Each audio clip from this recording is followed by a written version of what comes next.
नमस्कार। ज्योतिष वास्तु @चिंतक जी के नए एपिसोड में आप सभी का स्वागत है।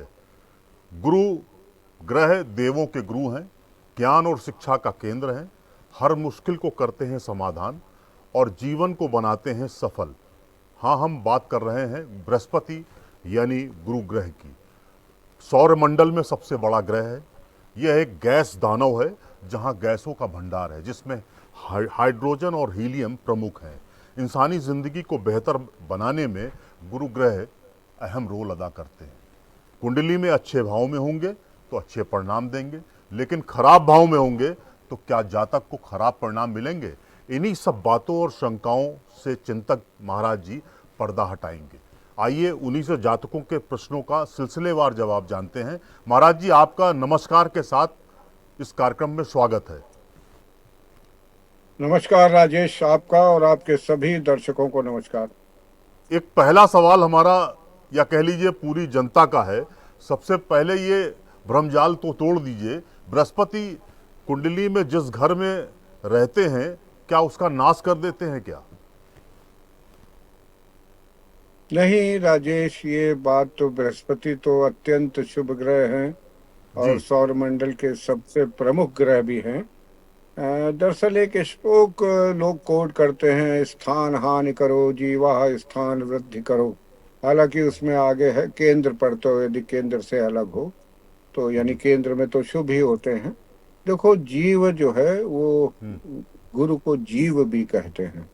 गुरु सबसे इम्पोर्टेंट प्लैनेट है और ज्ञान का कारक है। अब थोड़ा समझने योग्य बात यह है कि जब किसी चीज को गुरु जिस भाव में होते हैं उस भाव के ज्ञान से संबंधित, और ज्ञान जो होता है वो अनुभवगत होता है। गुरु वैसे तो बुद्धि के कारक हैं, लेकिन गुरु विवेक के कारक हैं। उनके कारण मनुष्य में, जातक में विवेक उत्पन्न होता है। और ज्ञान के लिए पहली शर्त यह है कि बिना वेदना के ज्ञान नहीं होता। जो वेद शब्द है ना, अष्टक नहीं होता, उसका अर्थ ज्ञान ही होता है और इसी शब्द से वेदना बनी है। तो अगर अभी आपको अपने बाएं पैर की तीसरी उंगली का ज्ञान नहीं है, आप भूले हुए हैं, अगर वहां एक फुड़िया टपक रही हो तो आपको उसका ज्ञान होगा। तो वेदना की छाया में ज्ञान फलता फूलता है, इस बात को ध्यान रखना चाहिए। इन अर्थों में गुरु जिस भाव में होते हैं उस भाव में ज्ञान कराते हैं, उस भाव का ज्ञान होता है। जैसे सप्तम में अगर गुरु हैं तो फिर सप्तम भाव में यानी दाम्पत्य सुख से संबंधित जो भी विवेकपूर्ण ज्ञान होगा वो गुरु कराएंगे। और हो सकता है कि भौतिक रूप से अगर हम देखें तो उसमें कुछ परेशानियां सामने आए, लेकिन आध्यात्मिक रूप से और पारलौकिक रूप से अगर हम देखें तो वो निश्चित रूप से गुरु हमारे ऊपर कृपा करते हैं। भाई, गुरु का अर्थ क्या है? गुरु एक टीचर है, मास्टर है। तो टीचर पीछे एक छड़ी लिए खड़ा है, जहां गलती होगी तो वो छड़ी आप पर पड़ेगी। गुरु और उसका उद्देश्य हमेशा अच्छा होगा। ये ध्यान में रखना चाहिए कि गुरु जो ज्ञान कराते हैं, जो भी देते हैं, उसका उद्देश्य हमेशा अच्छा होता है, आपके आत्मिक विकास के लिए, आपके आध्यात्मिक ज्ञान के लिए भी। महाराज जी, बृहस्पति के बारे में प्रचलित कथा और वैज्ञानिक महत्व कुछ सार में हमें अगर साझा कर सकें तो। वैज्ञानिक महत्व थोड़ा सा आपने बोल दिया, हालांकि पूरा कंपोजिशन साइंटिफिक बताने में थोड़ा समय लगेगा। अब गुरु की जो कथा है वो भी बड़े समझने योग्य है। अब ब्रह्मा के मानस पुत्र अंगिरा जो थे, और उनकी पत्नी का नाम स्मृति था। अच्छा। अब उनके पुत्र दो हुए, जीव और कवि। तो जीव पर ज्यादा ध्यान देते थे, इसलिए कवि बहुत दुखी रहा करते थे। अच्छा। तो उन्होंने ये भेदभाव देखकर वो कवि थोड़ा दुखी हुए और शिक्षा जीव को मिलती रही, उनको पूरा वेद शास्त्र और सारी चीजों का ज्ञान हुआ। ज्ञान के जितने स्रोत हैं सब उनके पास आ गए। फिर उन्होंने शिव की पूजा आराधना की अपने पिता के कहने पर। सारे ब्रह्मांड में शिव शिव शिव ही गूंजता रहा। शिव जी। जी प्रसन्न हुए, बोले अब तुम्हें बहुत पर्याप्त ज्ञान तुम्हारे पिता की कृपा से हो गया है और तुम्हारी भक्ति से हम प्रसन्न हैं। अब तुम जाओ देवताओं का नेतृत्व करो, यानी अच्छा। देवताओं के गुरु हो जाओ। तो वो गुरु तब से देवताओं के गुरु हो गए। और उन्होंने ये भी कहा कि फिर आप बृहस्पति के नाम से जाने जाओगे। तो गुरु का अच्छा। एक दूसरा नाम बृहस्पति भी है। हाँ। ज्योतिष में उनको जीव भी उनका एक नाम है, और जी। जीव बड़ा समझने योग्य नाम है। वो हमारे जीव को ही रिप्रेजेंट करते हैं। जी। और नवग्रहों में श्रेष्ठ हो गए, और एक आदर्श की तरह गुरु ग्रह को देखा जाता है। अब गुरु के भी जो कहते हैं तीन पुत्र हुए, पुराण में ऐसा जी। उल्लेख आता है, ममता, तारा और शुभा। अब ये तीनों नाम भी बहुत महत्वपूर्ण हैं। तो फिर ममता के दो पुत्र हुए, कच्छ अच्छा। और भरत। तो कुल मिलाकर गुरु की जो पौराणिक उसमें कथा मिलती है, वो जी। एक पद्म पुराण में भी एक कथा आती है कि अंगिरा जो ऋषि थी, उनकी पत्नी स्मृति ने दक्ष प्रजापति की पुत्री थी वो स्मृति। तो उन्होंने पुंसवन व्रत लिया, और पुंसवन व्रत जिसके परिणाम स्वरूप गुरु का जी। जन्म हुआ। तो गुरु की जन्म की कथा और उनके तपस्या की कथा वो बहुत प्रचलित है। गुरु ग्रह नवग्रहों में जी। सर्वाधिक शुभ ग्रह है। अब ठीक बात। शुभता का अर्थ समझ नहीं पाते लोग, इसलिए हाँ। कंफ्यूजन होता है। देखो, शुभता जी। का अर्थ है आत्मा का ऊर्ध्वगमन।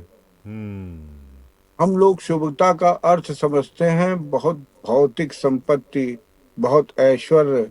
ना, शुभता का अर्थ है अगर आपकी आत्मा का ऊर्ध्वगमन हो रहा है तो ये शुभता है।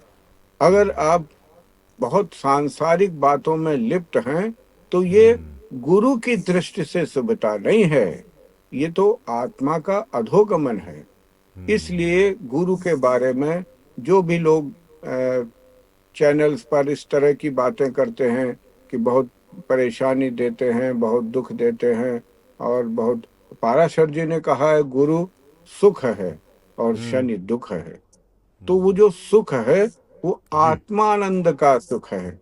वो अंतरात्मा की अंतश्चेष्टा में आनंद की अनुभूति हो, गुरु को का यह प्रयास होता है। इसलिए वो संसार से तोड़ते हैं और आध्यात्म से जोड़ते हैं, आपको अपनी अंतरात्मा के प्रति उत्तरदायी बनाते हैं। और जब ऐसा होता है तो स्वाभाविक है, आम जो सांसारिक नागरिक है, आम जी। सांसारिक आदमी जो है, उसे थोड़ा बहुत कष्ट तो होता ही है। यानी कुंडली में जिस भाव में है उसे खराब नहीं करते हैं, ये जो मिथ है या सोशल मीडिया में ना, जिस तरह का ये बिल्कुल फोबिया चल रहा नहीं। है वो गलत है पूरी तरीके से। ना, अरे भाई, गुरु कैसे खराब कर सकते हाँ, हैं? ठीक बात। सोचो जरा। देखो, एक तो गुरु ग्रह हैं ऊपर, जी। और वो एक उनके प्रतिनिधि हैं पृथ्वी पर।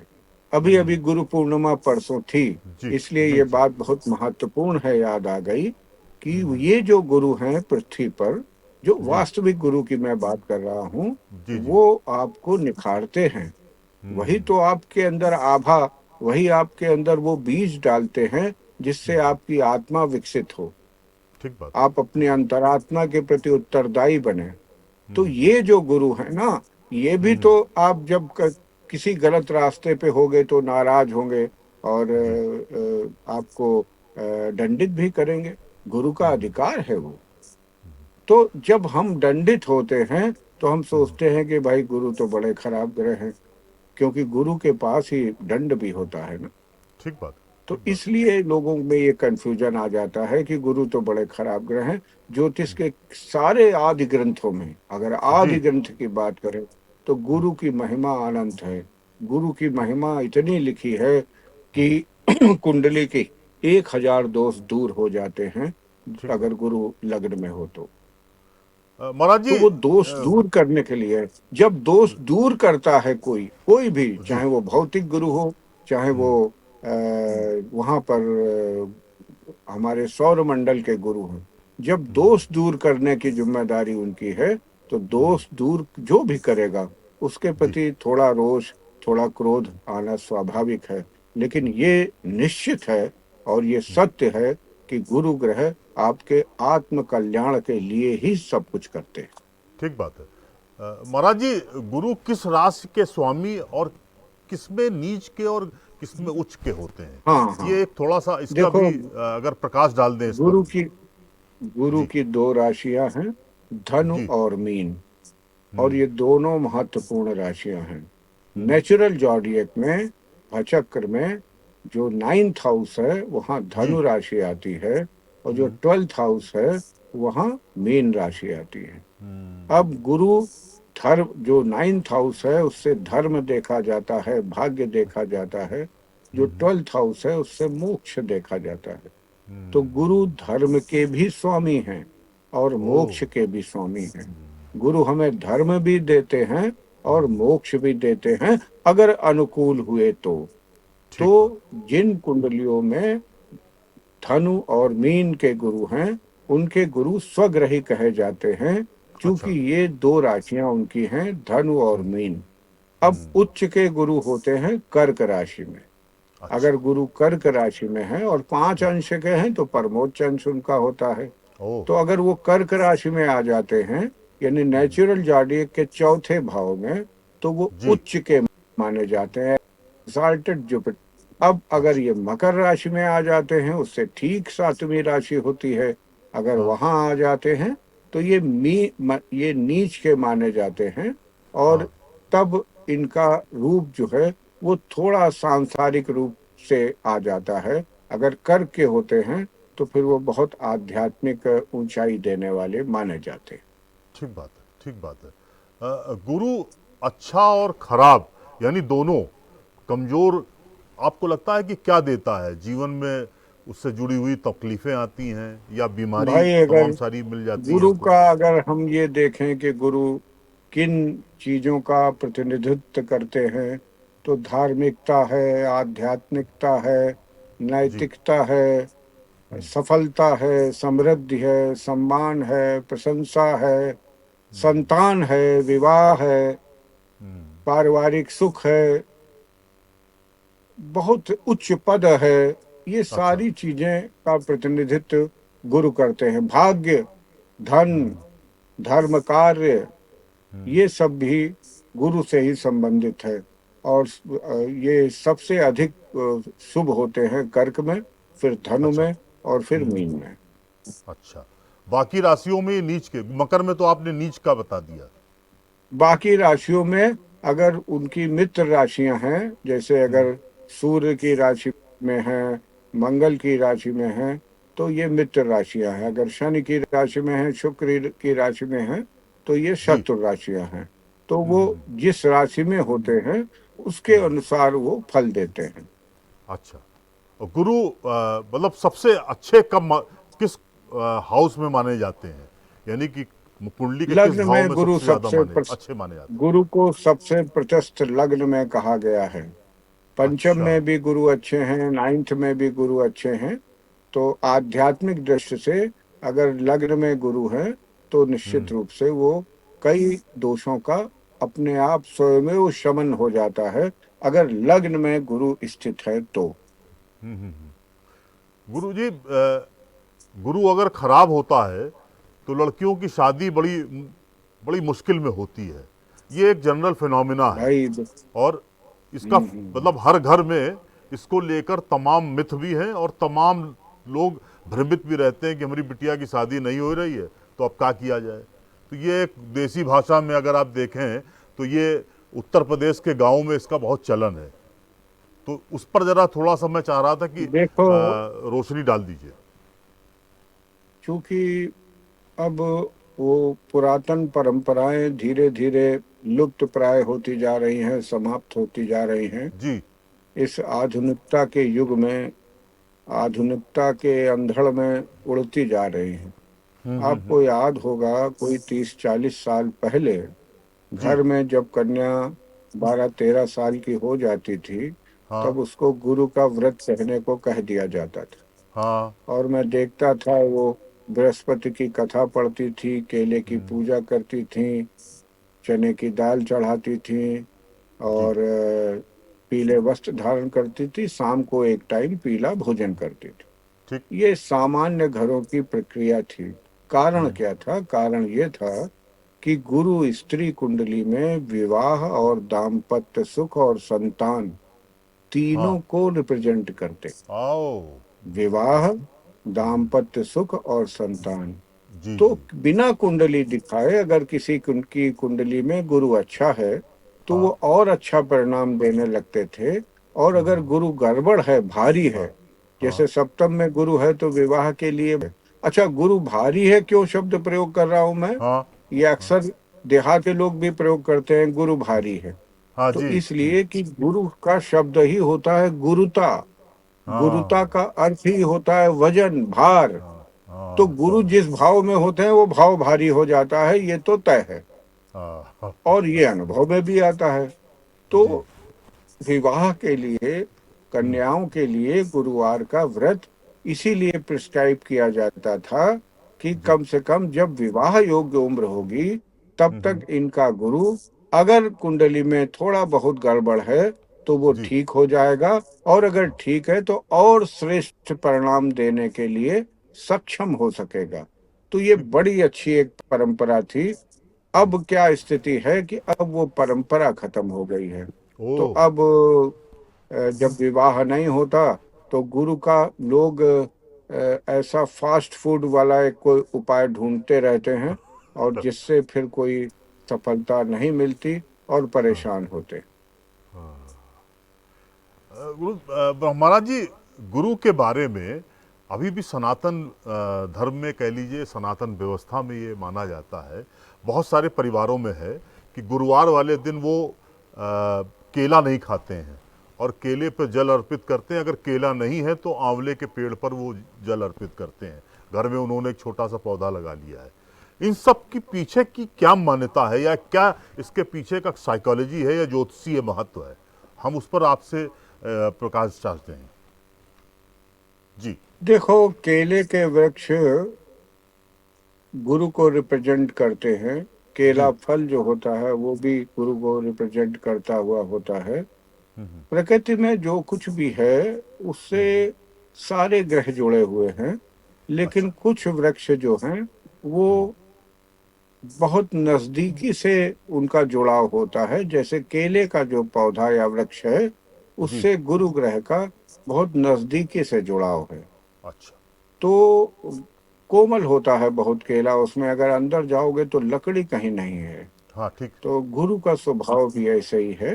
तो कुल मिलाकर जब हम केले को जल अर्पित करते हैं, तो प्रकारांतर से वो दूर, लाखों योजन दूर गुरु से भावनात्मक रूप से जुड़ते हैं और उनकी कृपा की अपेक्षा करते हैं। और जब हम भावनात्मक रूप से कहीं भी जुड़ते हैं, किसी ग्रह के साथ भी, जी। अंतरिक्ष में किसी पिंड के साथ भी, जब हम उसे जीवंत मानते हैं और उस तरह से जुड़ते हैं, तो निश्चित रूप से हमारे शरीर में रासायनिक परिवर्तन होता है, और वही उनकी कृपा है। तो यानी कि जो जातक गुरुवार वाले दिन केला नहीं खा रहे हैं तो वो ठीक कर रहे हैं।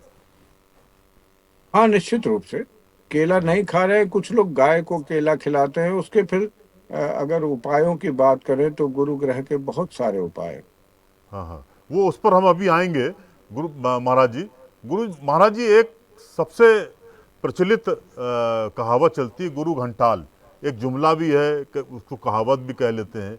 आपको लगता है उसका ग्रह से कोई संबंध है? उसका ग्रह से कोई संबंध नहीं है। हाँ। दरअसल क्या हुआ, ये पैराडॉक्स है। पैराडॉक्स विरोधाभासी शब्द है। एक तरफ गुरु है, दूसरी तरफ घंटाल है। तो बहुत से शब्द ऐसे हैं, हालांकि ये देशज भाषा का शब्द मान लो। हाँ हाँ कानपुर जी। और आसपास इस तरह के शब्दों की कानपुर तो ऐसा साहित्यिक नगर है कि यहाँ शब्द उद्भूत होते हैं, बना लेते हैं लोग। तो बाहर कहीं नहीं है, लेकिन कानपुर के आसपास क्षेत्रों में गुरु जी घंटाल का अर्थ होता है वो जो गुरु रूप में दिखता है लेकिन है घंटाल। इसका अगर गुरु ग्रह से कोई संबंध नहीं है। जी जी जी जी। हाँ, अगर कमजोर गुरु है तो उसको ठीक करने के लिए हमें क्या क्या उपाय करने चाहिए? यूजुअली क्या होता है कि कमजोर गुरु है भाई तो बीमारी भी देगा, आपको आर्थिक रूप से बहुत कमजोर भी करेगा, पारिवारिक रूप से भी बहुत कमजोर करेगा, बच्चे आपके उस लेवल पे नहीं, आप जो अपेक्षा कर रहे हैं कि वो मुकाम हासिल कर लें उसमें नहीं हासिल कर पाते हैं।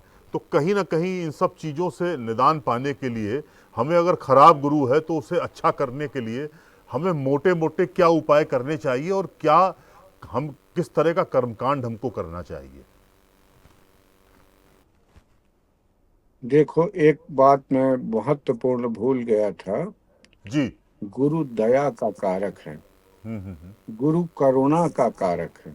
जी आप ने गुरुओं, अगर आप किसी गुरु के सानिध्य में बैठे हैं तो गुरु को करुणावतार कहा गया है। गुरु बहुत बड़ी चीज है, वो दया का कारक है। इसीलिए तो केले का ही वृक्ष ऋषियों को मिला, उन्होंने कहा केले में गुरु का वास है। और केला आप जानते हैं, उसकी परत अलग करते जाइए तो अंत में कुछ नहीं मिलता, शून्य होता है। जी जी तो गुरु भी आपको शून्यता में ले जाता है। आपको अपनी जो आत्म चेतना है वो इतनी विकसित हो जाए, उसकी इच्छा रहती है कि आप आत्मबोध प्राप्त कर सकें। आप कौन हैं इसका उत्तर आप स्वयं ही अपने पुरुषार्थ से खोज सके, ये गुरु का काम होता है। अब आपने पूछा कि गुरु यदि कुंडली में खराब हैं तो क्या उसके उपाय हो सकते हैं। जी। देखो, बहुत से उपाय हो सकते हैं, पूजा पाठ के भी हैं, वैसे भी हैं। देखो, सबसे पहला उपाय बड़ा सरल, गुरुवार जी। का व्रत करना गुरु का उपाय है। अच्छा। विष्णु भगवान की पूजा करना गुरु का उपाय है। विष्णु सहस्त्र नाम का पाठ करना गुरु का उपाय है। ठीक बात। केसर दान करना गुरु का उपाय है। खड़ी हल्दी दान करना गुरु का उपाय है। चने की दाल दान करना गुरु का उपाय है। केसर का तिलक लगाना गुरु का उपाय है। स्वर्ण का धारण करना ये भी जी गुरु का उपाय है। सोना भी गुरु को रिप्रेजेंट करता है। गुड़ और घी ये दो जी। चीजें ऐसी हैं जो कि गुरु को रिप्रेजेंट करती हैं, इनका दान। ये भी पीला वस्त्र धारण करना गुरु का उपाय है। और दूसरों की मदद करना, क्योंकि गुरु सहायता का भी द्योतक है, वो भी अच्छा। गुरु का उपाय है। जैसे मैंने बता दिया, गाय को केला खिलाना गुरु का उपाय है। केले की पूजा करना गुरु का उपाय है।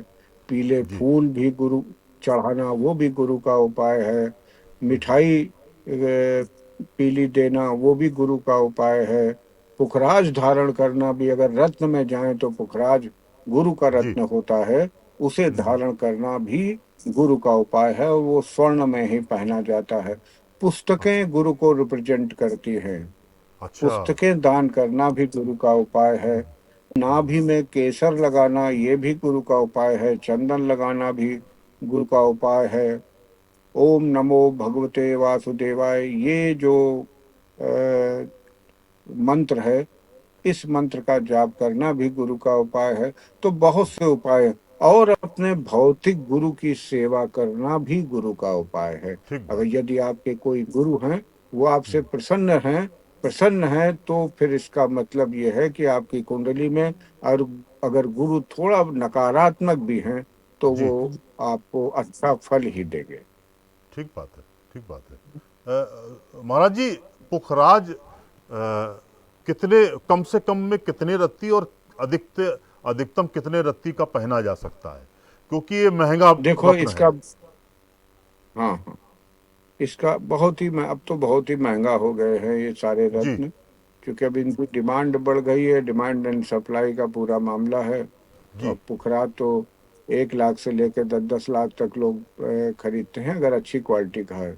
यूं जी 3,000 रत्ती से अच्छा पुखराज शुरू हो जाता है। खैर, मैं ये कह रहा हूँ, अगर आप ये पूछते हैं कि किस व्यक्ति को कितने वजन का पुखराज पहनना चाहिए, जी। तो 10 kg पर रत्ती का रेशियो मान लें।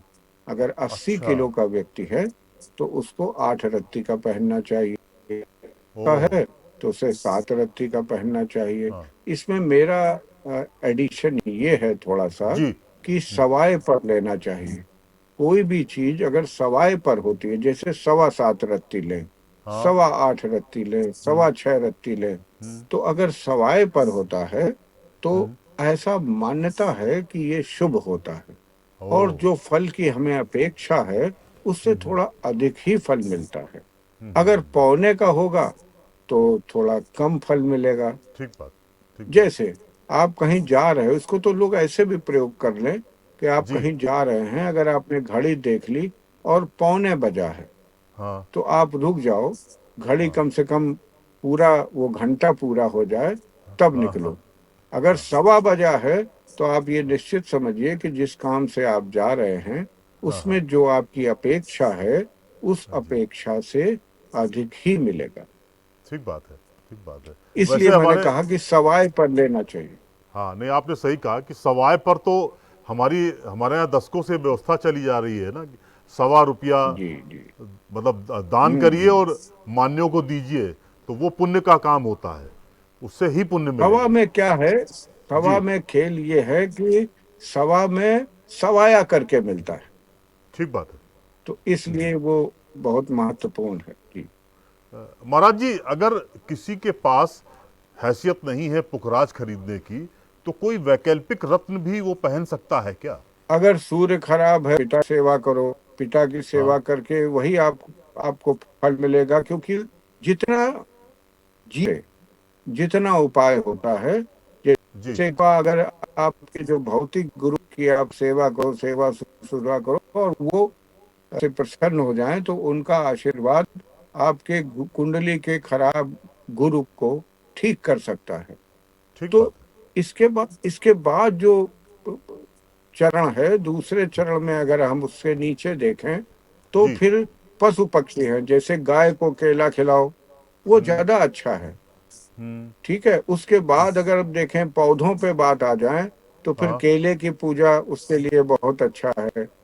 और ये दान प्रथम कोटि में माना जाता है, क्योंकि आप किसी जीव को देते हो, जैसे ही आप किसी को देते हो वो जी। आपके प्रति शुभ आकांक्षाओं से भर जाता है, हम्म। तो वो ट्रांसफर हो जाता है। अब पौधों के बाद अगर आ जाएं, तब फिर जी। रत्न आते हैं। हाँ। हाँ। तो रत्नों को उन लोगों को करना चाहिए जिस सब पद्धति करने में हैं, वो अच्छा। रत्न धारण कर सकते हैं। और कितना रत्न धारण करना चाहिए, किस वजन का, वो मैं आपको बता चुका हूँ। जी। कुल मिलाकर मेरा ऐसा मानना है कि जीवंत उपाय बहुत जल्दी फल कारक होते हैं, जो जी। जीवियों से है, जीवित व्यक्तियों से होते हैं। महाराज जी, थोड़ा बृहस्पति से हटके एक सवाल आपसे, जो जातकों का है उस पर भी रोशनी डाल दीजिए। किसी के घर में लोग लगातार बीमार हो रहे हैं और वो परेशान है, तो उसे क्या करना चाहिए? उसे मोटा मोटा क्या उपाय करना चाहिए घर में कि उसकी बीमारियां खत्म हो? देखो, ये जनरल उपाय है, जी। और ये जनरल सवाल जनरल उपाय भी होगा, उत्तर भी उसी तरह का होगा। जी। वैसे तो हर व्यक्ति का अलग अलग कुंडली में अलग अलग ठीक बात है। ग्रह ऐसा दशा गोचर जी। इत्यादि होता है, लेकिन जनरली ये हो है। हम्म। तरह से दुखी क्यों हैं इस पर हाँ जी। मैं आपसे कहूँ, आप दिलाना चाहूंगा, 40-50 वर्ष पहले हर घर हाँ। में पूर्णमासी को कथा होती थी। हाँ। हम लोग जब छोटे छोटे थे तो घंटा सुना करते थे, अध्याय हो गए, अब 4 अध्याय हो गए, अरे चलो अब आखिरी अध्याय है, हाँ।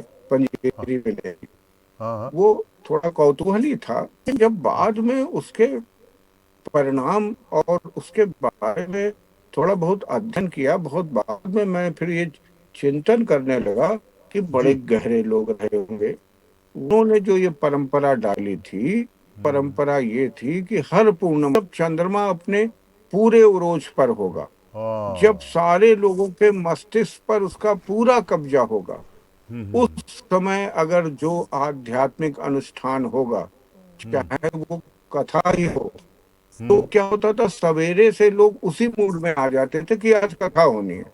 केले का हम्म। पत्ता लेने कोई चौकी लगा रहा है, कोई सजा रहा है, और कार्यक्रम के आयोजन में जितने लोग सहभागी होते थे, हाँ जी।